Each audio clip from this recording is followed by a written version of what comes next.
fillah. Maka disebutkan oleh Syekh yakni Saifur Rahman Al-Baquri rahimahullah di dalam kitabnya Ar-Rahik Al-Mahtum yang di akhir daripada kitabnya pada bulan Ramadan pada tahun 10 Hijriah, yaitu pada 10 terakhir daripada hijrahnya Nabi sallallahu alaihi wasallam, yang Rasulullah sallallahu alaihi wasallam beriktikaf selama 20 hari.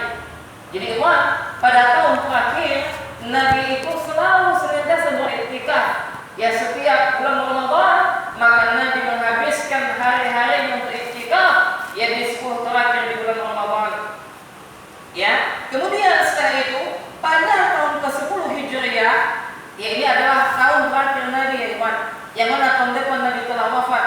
Yang mana tahun depan maksudnya Nabi tidak bertemu lagi dengan bulan Ramadan, yang pada tahun tersebut Nabi bertemu terakhir daripada bulan Ramadan.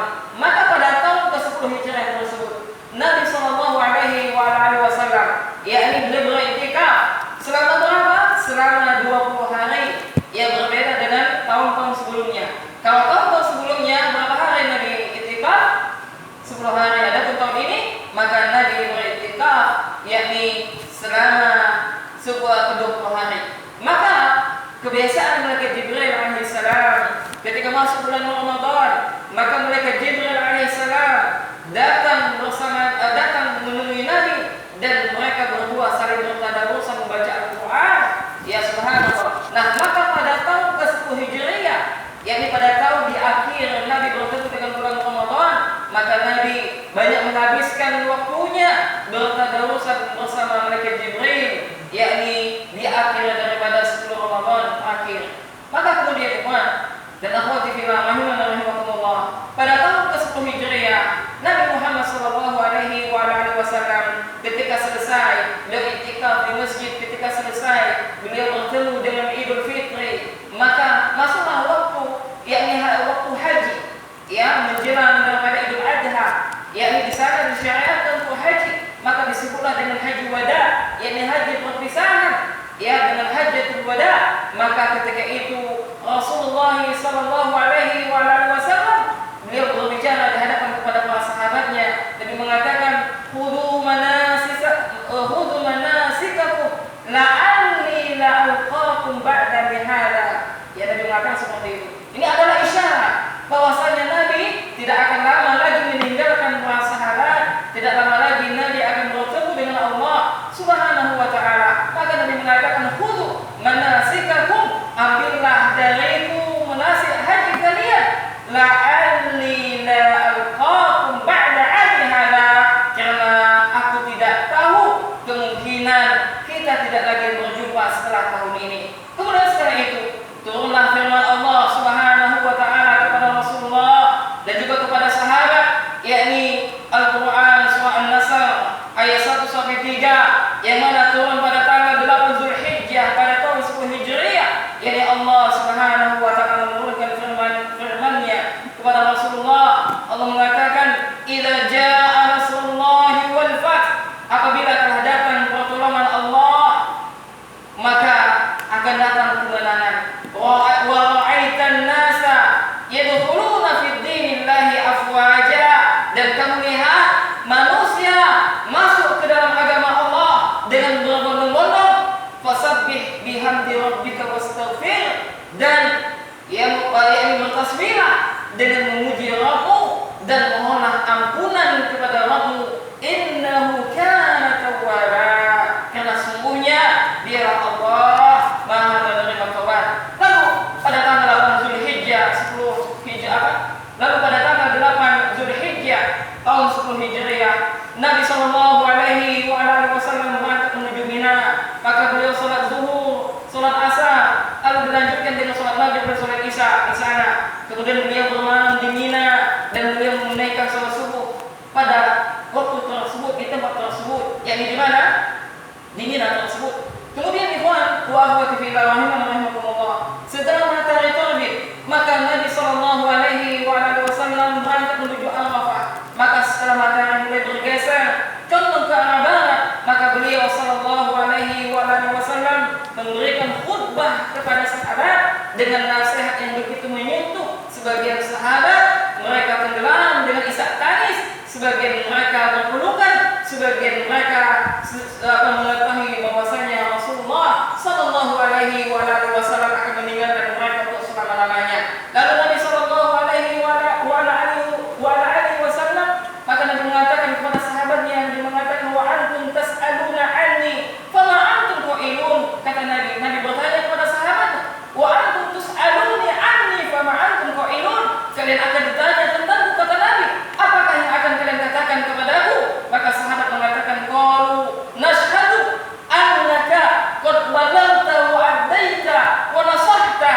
Maka sahabat mereka sempat mengatakan, kami bersaksi ya Rasulullah bahwa sesungguhnya engkau telah menyampaikan risalah dan engkau telah menunaikan amanah dan engkau telah memberikan nasihat. Maka Nabi sallallahu alaihi wasallam beliau mengatakan, ya, lalu Nabi sallallahu alaihi wasallam yang beliau faqala bi isba'ihi as-sabbabati yarfa'uha ila sama' wa yanqutuha ila an-nas. Maka Nabi sallallahu alaihi wasallam setelah mendengarkan pengakuan dari sahabat yang begitu jujur ikhwan, maka Nabi mengangkat jarinya ke atas langit dan Nabi mengatakan, Nabi sambil berdoa kepada Allah, Allahumma ishhad, Allahumma ishhad, ya Allah saksikanlah, ya Allah saksikanlah. Subhanallah, betapa Nabi begitu semangatnya beliau mendakwahkan Islam kepada para sahabat, dan betapa Nabi sallallahu alaihi wasallam bersungguh-sungguh beliau mengangkat tangannya memberikan isyarat dengan telunjuk dengan jari telunjuknya ke atas langit, dan Nabi mengatakan Allahumma ishhad, Allahumma ishhad, ya Allah saksikanlah, ya Allah saksikanlah sebanyak 3 kali. Dan hadis ini sahih diriwayatkan oleh Imam Muslim. Kemudian selanjutnya beliau berkhutbah di hadapan sahabat ketika itu, maka turunlah firman Allah Subhanahu wa taala. Ya, maka turunlah firman Allah Subhanahu wa taala yakni dalam Al-Qur'an surah Al-Maidah ayat 3 ikhwan. Ini adalah ayat terakhir daripada wahyu, maka setelah ini tidak ada lagi wahyu setelahnya. Maka Allah Subhanahu wa taala menurunkan firman Allah, "Al-yawma akmaltu lakum dinakum wa atmamtu 'alaikum ni'mati wa raditu lakum al-Islam dinan." Pada hari ini kata Allah, yakni pada hari Haji Wada, aku telah sempurnakan untuk kalian agama kalian dan telah aku cukupkan kepada kalian nikmatku dan telah aku ridhoi Islam sebagai agama kalian. Maka subhanallah, ketika Rasulullah membacakan ayat ini di hadapan para sahabat, sebagian sahabat mereka berpeluk-pelukan, mereka saking bahagia dan saking gembira karena Islam telah Allah ridhoi dan Allah telah menyempurnakan nikmatnya kepada kaum muslimin, kepada para sahabat ketika itu. Akan tetapi ada salah seorang di antara sahabat, yakni Abu Bakar radhiyallahu taala anhu, dia menangis, dia terisak-isak, dia menangis. Maka dilihat oleh Umar bin Khattab. Maka Umar mengatakan kepada Abu Bakar, wahai Abu Bakar, apa gerangan yang membuat engkau nangis? Maka kata Abu Bakar, wahai Umar, apakah engkau tidak tahu bahwasanya ayat tersebut adalah isyarat bahwasanya Rasulullah sebentar lagi akan meninggalkan kita untuk selama-lamanya, karena risalah telah sempurna, ajaran Islam telah diridhoi oleh Allah Subhanahu wa taala, maka tugas Rasul pun telah selesai. Maka mendengar seperti itu, Umar bin Khattab itu juga menangis apa yang telah dilakukan oleh Abu Bakar radhiyallahu taala anhu. Kemudian ikhwan wa akhwati fillah rahimakumullah, maka di awal bulan Safar pada tahun berikutnya, maka Rasulullah sallallahu alaihi wasallam pergi menuju Uhud, yaitu tahun yang dimana Rasulullah wafat. Maka Nabi menziarahi para sahabat ketika itu yang telah gugur di medan jihad pada perang Uhud. Maka Nabi datang ke Uhud, maka Nabi sholat untuk para syuhada, untuk mengungkapkan perpisahan bagi orang-orang yang masih hidup dan juga yang telah mati. Kemudian ikhwan, datanglah pada waktu yang tersebut, yakni pada pekan pertama, yakni permulaan Rasulullah sallallahu alaihi wasallam sakit. Yakni pada tanggal 28 atau 29 bulan Safar. Ya, pada tanggal 28 atau 29 bulan Safar pada tahun 11 Hijriah, yakni tahun di mana Rasulullah wafat. Tepatnya pada hari Senin, Rasulullah sallallahu alaihi wasallam menghadiri penguburan jenazah seorang sahabat di Baqi. Maka ketika itu, ketika Nabi pulang daripada memberikan takziah kepada sahabat tersebut, maka Nabi kembali ke rumahnya. Maka di pertengahan jalan tersebut, Nabi SAW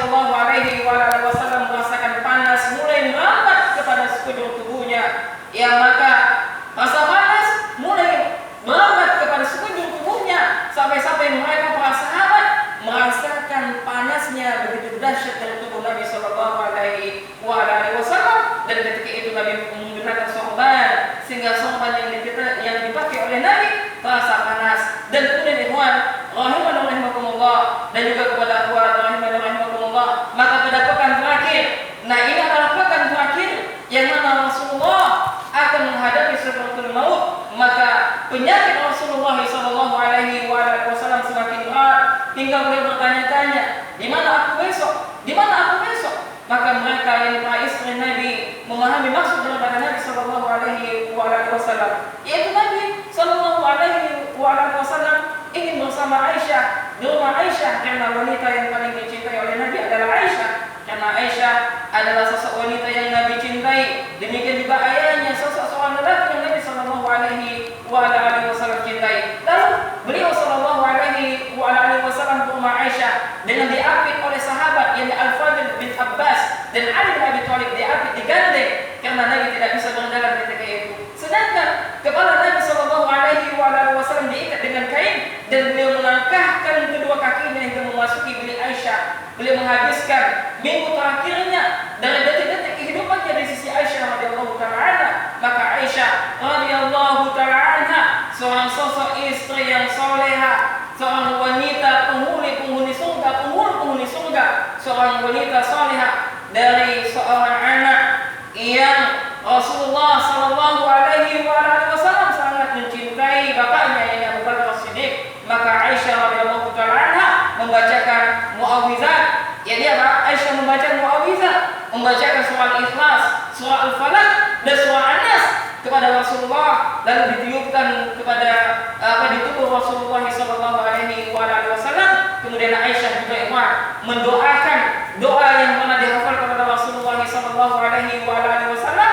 Kemudian setelah itu Aisyah meniupkan dan mengusap tangannya dengan mengharapkan keberkahan dari hal tersebut. Kemudian setelah itu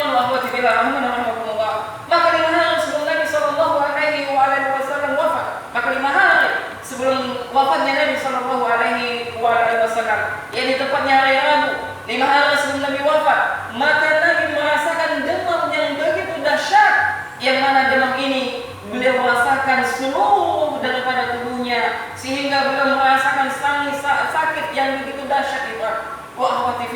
Sampai-sampai beliau pingsan. Kemudian setelah itu beliau sadar dan beliau meminta kepada istrinya untuk diambilkan 7 gayung air yang berasal dari sumber yang berbeda-beda, sehingga beliau bisa mandi dan beliau bisa ke masjid beliau, yaitu Masjid Nabawi, dan untuk menyampaikan nasihat kepada sahabat. Bayangkan ya Pak. Jadi ketika Nabi menghadapi dalam sakit yang begitu dahsyat, maka Nabi sangat semangat ingin menyampaikan nasihat kepada sahabatnya, sekaligus nasihat terakhir yang disampaikan oleh Nabi kepada para sahabat.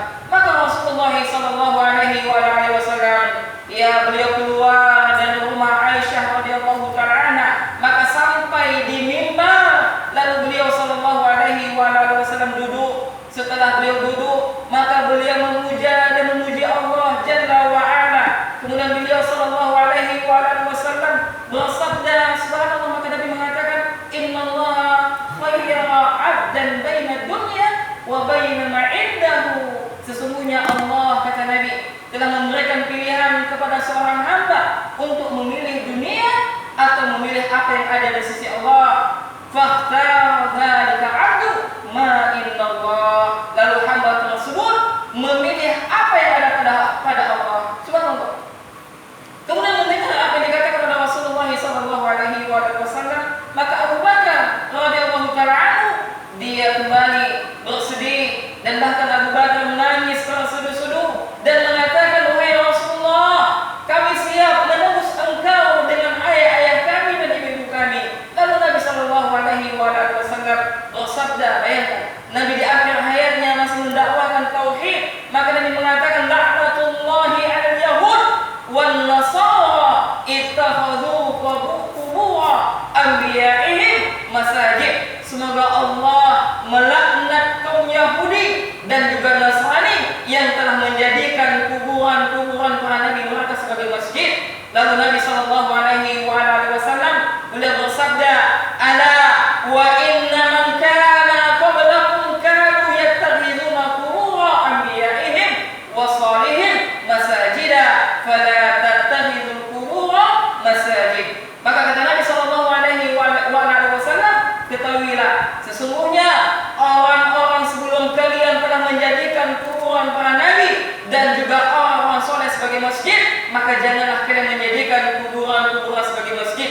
Maka dalam sini ikhwan wa akhwati fillah rahimakumullah, para ulama menyebutkan larangan bagi kita sholat yang di dalamnya terdapat kuburan, dilarangnya kita sholat ya di masjid yang di dalamnya ada kuburan, dan juga dilarangnya kita membuat kuburan di sekitar masjid. Kemudian setelah itu ikhwan wa akhwati fillah rahimakumullah, 4 hari sebelum wafatnya, yakni pada hari Kamis, ya maka Nabi sallallahu alaihi wasallam beliau sakit. Yang beliau sakit semakin parah ikhwan, sampai-sampai beliau tidak bisa melakukan sholat berjamaah dengan sahabat.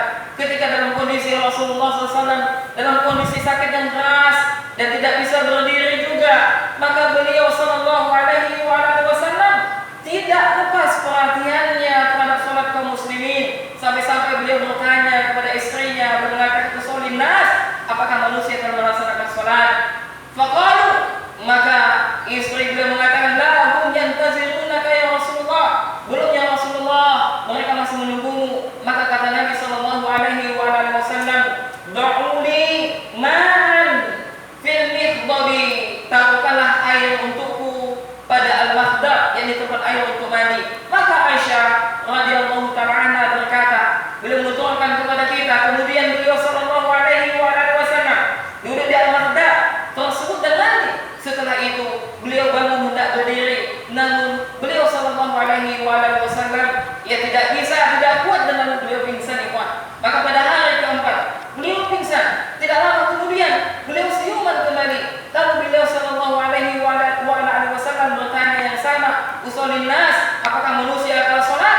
Maka dijawab, la hum yantazirunka ya Rasulullah, belum ya Rasulullah, mereka menunggumu. Maka beliau mengulangi hal yang sama. Maka beliau mengatakan, da'uli ma'an fil mihdab, ambilkanlah air untukku, taruhkanlah air untukku pada al-mihdab, yakni tempat yang dimana digunakan untuk mandi.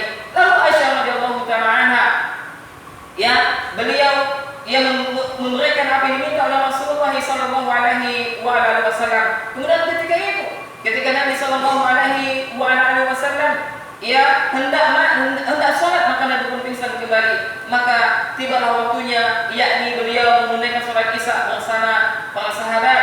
Maka setelah berusaha dan tidak mampu, maka beliau sallallahu alaihi wasallam menyuruh orang-orang yang di sekitarnya untuk dimintakan Abu Bakar radhiyallahu ta'ala sebagai menjadi imam para sahabat. Dan ini adalah isyarat dari Nabi sallallahu alaihi wasallam bahwasanya Abu Bakar kelak dia akan menjadi pemimpin kaum muslimin, akan menjadi khalifah kaum muslimin. Maka Aisyah radhiyallahu ta'ala memberikan nasihat kepada Rasulullah. Maka Aisyah mengatakan, ya Rasulullah, sesungguhnya Abu Bakar dia adalah seseorang yang sangat peka hatinya, mudah menangis. Jika beliau radhiyallahu anhu membaca Al-Quran, maka beliau radhiyallahu anhu tidak bisa menahan air matanya.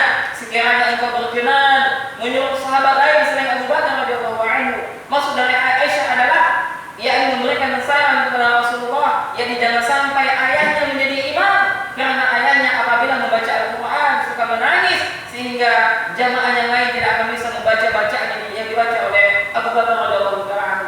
Maka Nabi sallallahu alaihi wasallam ya malah tetap bersabda mengatakan, mu Abu Bakrin fal yusalli bin nas, kata Nabi, suruhlah Abu Bakar hendaklah dia salat bersama para sahabat, maksudnya dalam menjadi seorang imam.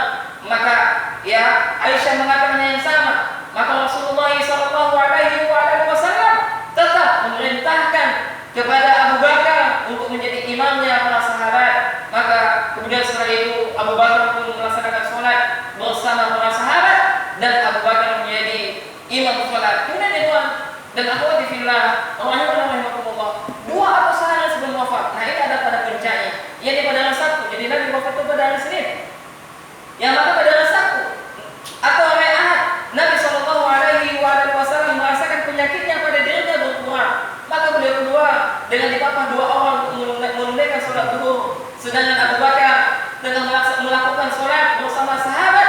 yakni Abu Bakar menjadi imam.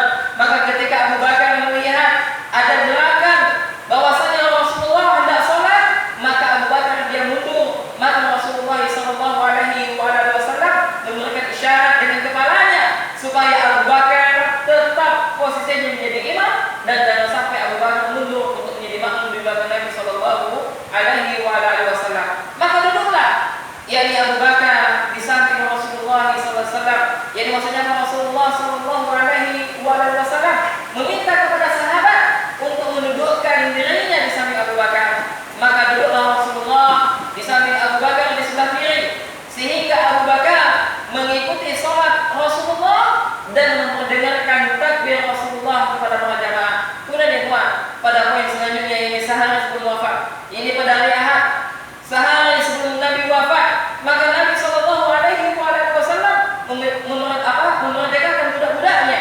Jadi hari Ahad Nabi memerdekakan budak-budaknya dan Nabi bersedekah dengan 7 dinar yang dimilikinya serta memberikan senjata-senjatanya kepada kaum muslimin. Dan ini yaitu pada hari puncaknya pada hari Senin, pada hari terakhir, Anas bin Malik meriwayatkan bahwa pada saat kaum muslimin sholat subuh pada hari Senin dan Abu Bakar menjadi imam mereka, maka Rasulullah sallallahu alaihi wasallam secara tiba-tiba mengagetkan mereka dengan membuka tirai kamar Aisyah untuk melihat mereka. Maka pada hari Senin ketika sahabat sedang melaksanakan sholat subuh berjamaah, maka Rasulullah sallallahu alaihi wasallam membuka tirai dari kamar Aisyah dan mereka melihat para sahabat sedang melaksanakan sholat, sedang berbaris begitu lurus, dan maka Nabi pun tersenyum tertawa kecil. Maka Abu Bakar pun mundur belakang untuk mencapai sholat karena mengira bahwasanya Rasulullah itu ingin keluar dan ingin melaksanakan sholat. Ternyata apa?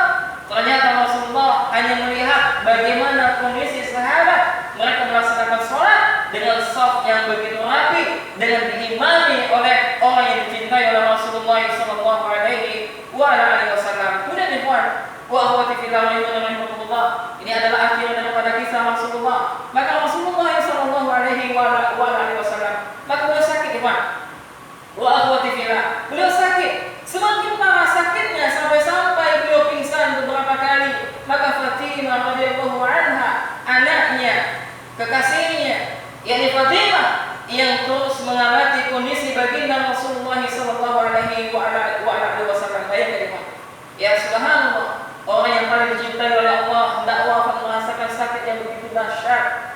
Maka Fatimah mengatakan, wahai ayahanda, alangkah berat penderitaanmu wahai ayahku. Mendengar apa yang dikatakan oleh Fatimah, maka Rasulullah sallallahu alaihi wasallam bersabda kepada putrinya tercinta, kepada Fatimah radhiyallahu taala anha, maka Rasulullah mengatakan, laisa ala abiki kadun ba'dal yaum, sesungguhnya setelah ini, kata Nabi, tidak ada lagi penderitaan yang akan mendera bapakmu wahai putriku. Meskipun beliau sallallahu alaihi wasallam sedang mengalami sakit parah, maka beliau sallallahu alaihi wasallam sering sekali memberikan wasiat kepada para sahabat, subhanallah, terutama wasiat tentang sholat. Bahkan wasiat tentang sholat merupakan wasiat terakhir ketika beliau sallallahu alaihi wasallam hendak menghadap salatul maut. Ketika Nabi sallallahu alaihi wasallam hendak menghadapi salatul maut, maka Nabi sallallahu alaihi wasallam ikhwan sampai terbata-bata. Beliau menahan sakit, beliau mengatakan as-salah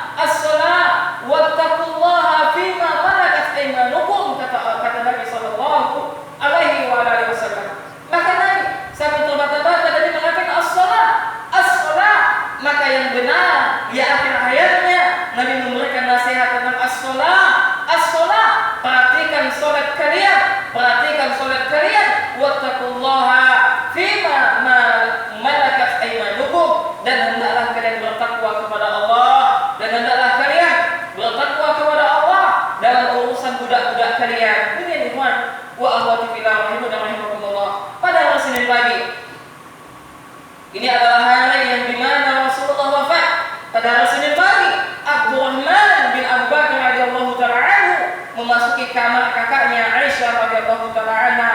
Maka saat itu dia melihat Rasulullah sallallahu alaihi wasallam dalam keadaan sakit keras sehingga beliau sallallahu alaihi wasallam tidak mampu lagi berucap. Subhanallah. Maka pada pagi hari Rasulullah dia menghadapi sakaratul maut, hendak menghadapi sakaratul maut, dia merasakan sakit yang sangat luar biasa iman. Saking sakitnya Nabi tidak bisa berucap. Maka Abdurrahman bin Abu Bakar radhiyallahu taala anhu masuk sambil membawa siwak dengan maka Abdurrahman bin Abu Bakar radhiyallahu taala anhu dia masuk ke kamar Aisyah sambil membawa siwak yang dipegangnya. Maka ketika Rasulullah melihat kedatangan Abdurrahman bin Abi Bakr dengan membawa siwak, maka Rasulullah melihat siwak yang dibawa oleh siapa tadi? Abdurrahman bin Abu Bakar. Maka Rasulullah SAW bersandar pada pangkuan Aisyah. Maka ketika Nabi melihat memandangi terus apa yang dibawa oleh Abdurrahman bin Abu Bakar, maka Aisyah radhiyallahu taala anha memahami bahwasanya Rasulullah ingin bersiwak. Bayangkan ikhwan, Rasulullah sallallahu alaihi wasallam hendak menghadap sakaratul maut, Nabi hendak bersiwak, maka Aisyah radhiyallahu taala anha maka dia mengambilkan siwak tersebut. Maka Rasulullah sallallahu alaihi wasallam lalu Aisyah bertanya kepada Rasulullah, "Akhudhuhu laka, apakah engkau ingin aku ambilkan siwak itu wahai Rasulullah?" Maka Rasulullah sallallahu alaihi wasallam tidak bisa lagi bicara, sulit. Maka Nabi memberikan isyarat dan menganggukkan kepalanya. Maka Aisyah radhiyallahu taala anha mengambilkan siwak itu dan menyerahkannya kepada beliau sallallahu alaihi wasallam. Rasulullah sallallahu alaihi wasallam bersiwak dengannya. Lalu ikhwani wa akhwati fillah, maka Rasulullah ketika hendak menghadapi sakaratul maut, maka beliau sempat bersiwak menggunakan siwak yang dipegang oleh Abdurrahman bin Abi Bakar radhiyallahu taala anhu. Sementara di hadapan beliau sallallahu alaihi wasallam ada sebuah wadah air yang terbuat dari kulit. Maka Rasulullah sallallahu alaihi wasallam memasukkan tangannya ke dalam air yang ada di hadapannya tersebut. Sakit-sakit yang menghadapi sakaratul maut, Rasulullah orang yang paling bertakwa kepada Allah Subhanahu wa taala, orang yang paling takut kepada Allah, merasakan betapa dahsyatnya sakaratul maut. Bagaimana dengan kita yang penuh dengan dosa? Bagaimana kelak ketika mereka mau menjemput nyawa kita? Betapa sakitnya, betapa dahsyatnya sakaratul maut tersebut. Lalu Rasulullah sallallahu alaihi wasallam memasukkan tangannya ke dalam tempat tersebut yang terdapat air. Maka Nabi sallallahu alaihi wasallam mengatakan, la ilaha illallah, inna lil mauti lisakarat. Tidak ada ilah yang berhak diibadahi dengan benar kecuali Allah. Sesungguhnya kematian memiliki sekarat. Subhanallah.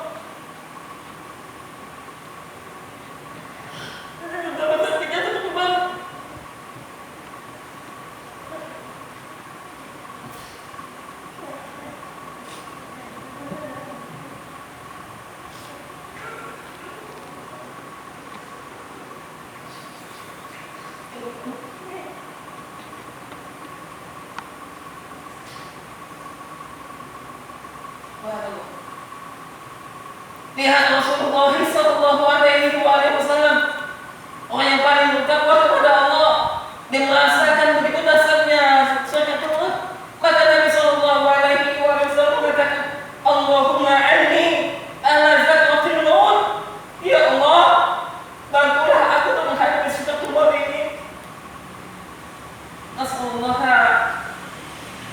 subhanallah. Rasulullah sallallahu alaihi wasallam begitu sakitnya merasakan sakaratul maut, sampai-sampai dia mengatakan berdoa kepada Allah, Allahumma ala sakaratul maut. Ya Allah, bantulah aku menghadapi sakaratul maut ini. Maka Aisyah radhiyallahu taala anha mereka mendengarkan apa yang disampaikan oleh Nabi sallallahu alaihi wasallam. Maka Rasulullah sallallahu alaihi wasallam membaca doa di menghadapi sakaratul maut, maka mengatakan ma'alladzina an'ama Allahu alaihim minan nabiyyin wasiddiqin wasyuhada wassalihin wa hasbu ulaika rafiqa. Maka Rasulullah sallallahu alaihi wasallam berdoa kepada Allah, yang mereka bersama orang-orang yang Allah berikan nikmat kepadanya dan kepada para nabi dan juga orang soleh, mereka adalah sebagai teman. Maka Aisyah radhiyallahu taala juga mendengarkan yang disebut yang disabdakan oleh Rasulullah sallallahu alaihi wasallam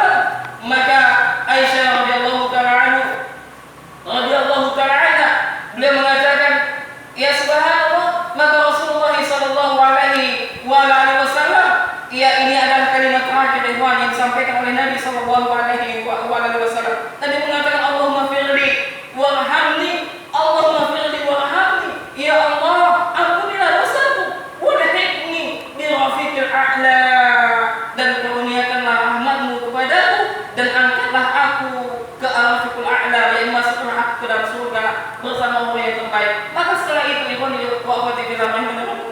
maka tangan Nabi sallallahu alaihi wasallam melemas. Maka ketika itu tangan Nabi turun ke bawah. Maka inna lillahi wa inna ilaihi raji'un.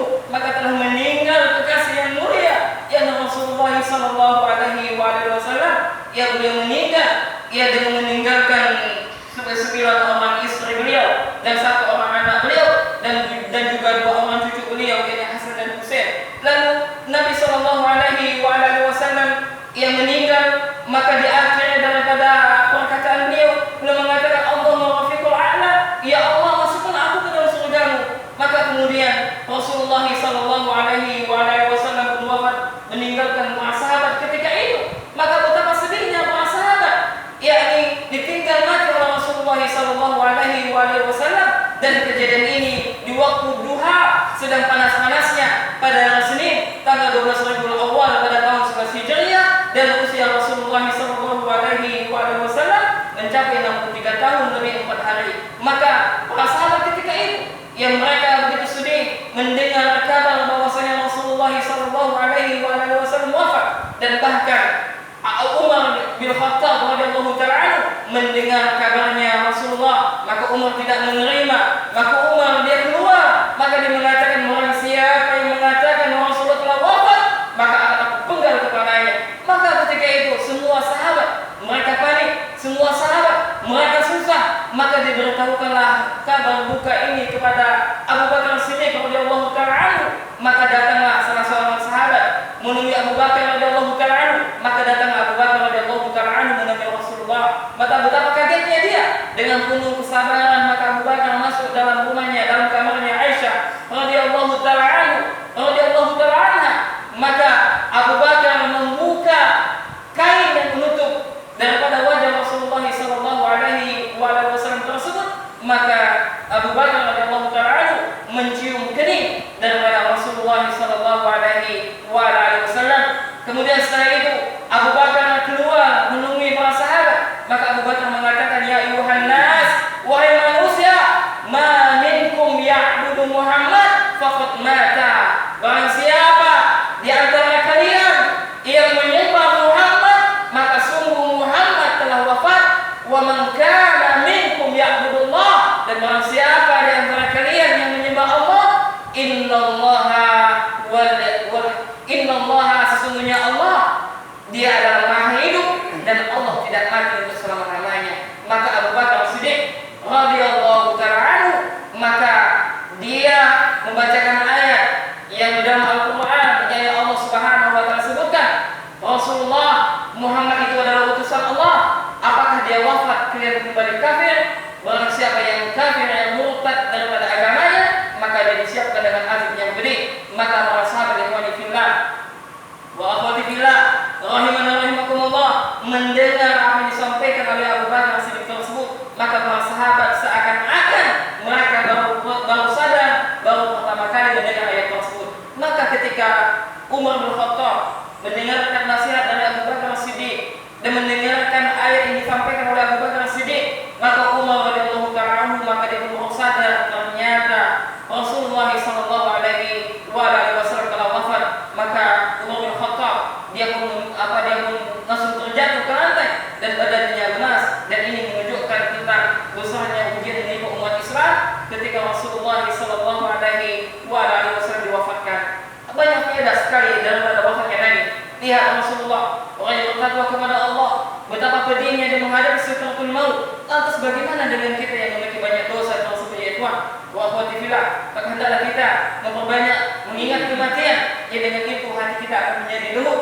Ya dengan itu kita mudah menangis karena takut kepada Allah Subhanahu wa ta'ala. Maka kata Syekh rahimahullah, al-khatamatu, maka penutup daripada risalah ini, maka beliau mengatakan wa tammatil arjuzatan mi'iyah, maka selesailah sudah yakni arjuzah al-mi'iyah, yakni 100 bait syair fi zikri halin asyrafil bariyah, yakni dari kisah seorang manusia yang paling mulia, sallallahu alaihi